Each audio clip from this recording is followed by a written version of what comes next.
Hi everyone and welcome to this week's assembly. Now I want to spend a few minutes talking to you today about some events that I'm sure you have seen in the media and on the news, but I think it's very, very important that we actually take a careful look at these events and actually ensure that we are educating ourselves around these particular issues. Following the tutor programme that I'm sure lots of you are engaging with, there's actually been a common thread that we have been, that's kind of joining all of the topics that we've been taking you through since the half term. We've looked at the environment, we've looked at the LGBTQ Awareness Week, and this week we know that we're focusing on the experience of refugees in the tutor programme. And you'll notice that the common thread that runs through all of those particular things is the responsibility of us, of each and every one of us, to participate and create a fair and equal world and society for us all to live in. Which is why it's really important that I'm talking to you today about the events that we've seen recently in the news concerning racial discrimination that has troubled, I'm sure, all of us. But it's important that we don't see these things as isolated historical events, or perhaps even events that are taking place far away from us, and that we think they don't have any bearing on our own experience, because that's absolutely not true. So I want to reflect during our assembly today about the actual events that have happened recently, and how those events actually affect us, each and every single one of us, and actually ensure that we have a recognition of our own responsibilities in how we can participate in making things better for everybody. So I just want to take you through a little timeline of events that began really, sadly, on the 25th of May. And what we're looking at here is, and I'm sure again you will all be aware, and sadly I'm sure that there are some of you who will have even seen the video footage of this event that I'm actually going to talk to you about. So this began on the 25th of May in America, Minneapolis. George Floyd, a 46-year-old unarmed black man, was arrested for allegedly using counterfeit money. During his arrest, a white police officer knelt on his neck for 8 minutes and 46 seconds, during which time George Floyd died. The incident, as I've said, was captured on video, and as with anything in our current time, is immediately broadcast around the world, and millions of people saw the very disturbing footage of that particular event. In the video, George Floyd can be heard stating that he couldn't breathe, and that statement became a very powerful part of what actually happened next. So in response to that particular incident, we had riots and protests in America in 140 cities right the way across America. And perhaps if you talk to your parents, they'll be able to talk to you, sadly, about other sort of moments from recent history where similar riots have taken place, sadly in response to similar circumstances. And this incident is just another in a kind of disturbing pattern, it would seem, of incidents of police brutality towards African Americans, leading to the point that on the 29th of May, the officer concerned was actually arrested and charged with second-degree murder of George Floyd. Following on from those particular incidents, you will be probably aware of the Black Lives Matter movement, which is a global movement. And just a little bit of history here. This is a movement that's originated around the sort of 2013, that's 7 years ago, that sought to use social media to campaign to an end of violence towards black people and institutional racism. And it actually now has become a very, very powerful movement looking towards campaigning against those particular atrocities and incidents that we do sadly seem to still see in our society. And then in June, again, as this spread through social media away from America, or as in addition to America, we had protests around the globe, campaigning, but people were gathering in large numbers to campaign for an end to racist events and institutional racism and issues concerning discrimination right around the world.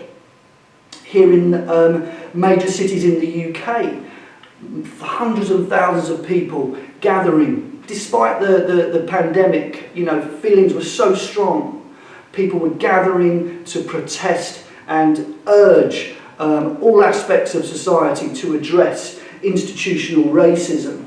And I've included as well here an event that we saw in Bristol, where a group of protesters actually took down a statue that was erected to celebrate the life of a former Conservative MP way back in the 18th century, who was connected with the Atlantic slave trade. Their argument being, why are we celebrating and offering a position in a public space for somebody who was connected with such a crime?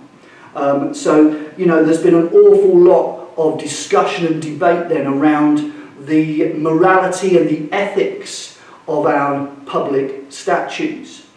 So following this, we then had counter-protests very recently, and I'm sure again you've seen the footage on the news and on social media of the violent clashes that we saw sadly in London last week, protesters attacking police and so on, and again even just sort of attacking random groups of people in the park. So this is, you see, what happens unfortunately when we have these violent outbursts, is that meaning is lost, and ordinary people who are trying to participate in just what we would say is ordinary activity actually get affected as well.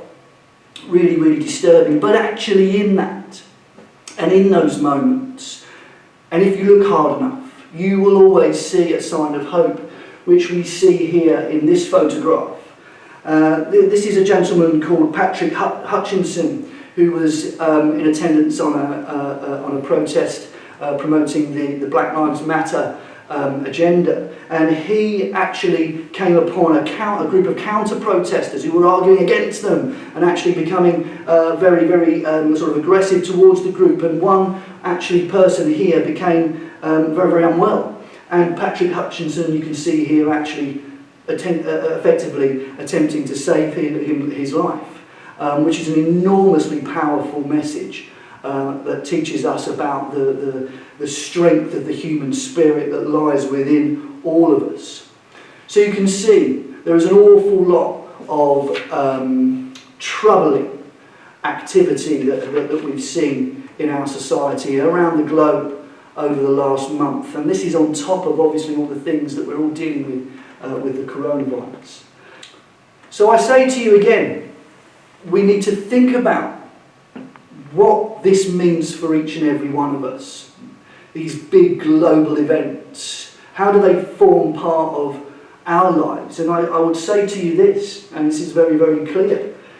This is your world. You are a young person, and this world that you live in and that we are all part of at the moment is here for you, and you are going to spend the rest of your lives in it, and it's up to you to decide what you want to accept in society and what you want to tolerate in society, and what kind of vision you have for the future. And I'm sure that you want a peaceful, harmonious place for your children. I would say to you that the world is looking to you for leadership, for clear, moral and ethical leadership on the idea around discrimination and how we treat each other in society. And here is how you can help. Here is the starting point for you. This is about educating yourself. with the debates that have naturally and inevitably come along with all these things that we're talking about, you may start to hear new phrases that you haven't perhaps come across before. And I would say to you now, educate yourself on them. Find out, please. Do some research on what white privilege is, on what institutional racism is, on what unconscious bias is. If you educate yourself and you do the research and you learn, you will be able to decide how you can contribute to combating racism and discrimination in a much more powerful way. Like with anything, learn about the history, that everything that had happened previously to our time on this planet. Make sure that you learn about the civil rights struggles throughout history, not just the obvious ones that we all know about, the Martin Luther Kings, the Mahatma Gandhis, which are obviously absolutely fantastic historical struggles that we have all benefited from. But there are other events that you might perhaps not know. So go and do some research. Everything with these days with smartphones is at the fingertips' reach. So I urge you to go and do some researching and educate yourself around these issues, because what you will find, the common thread again, and I return to my starting point here, the common thread to all of this and all of these struggles is the understanding that we are all one group when you break it down eventually. We are all members of the human race, we all inhabit this planet, and we all want a safer, a more happy, a more just world for our children and for future generations. So please listen carefully to my message to you today. Please go away now and do some of that key research. And I look forward to having discussions with you when we return and looking to see what we can do together to make a fairer and a less discriminatory society for all of us. Thank you for listening.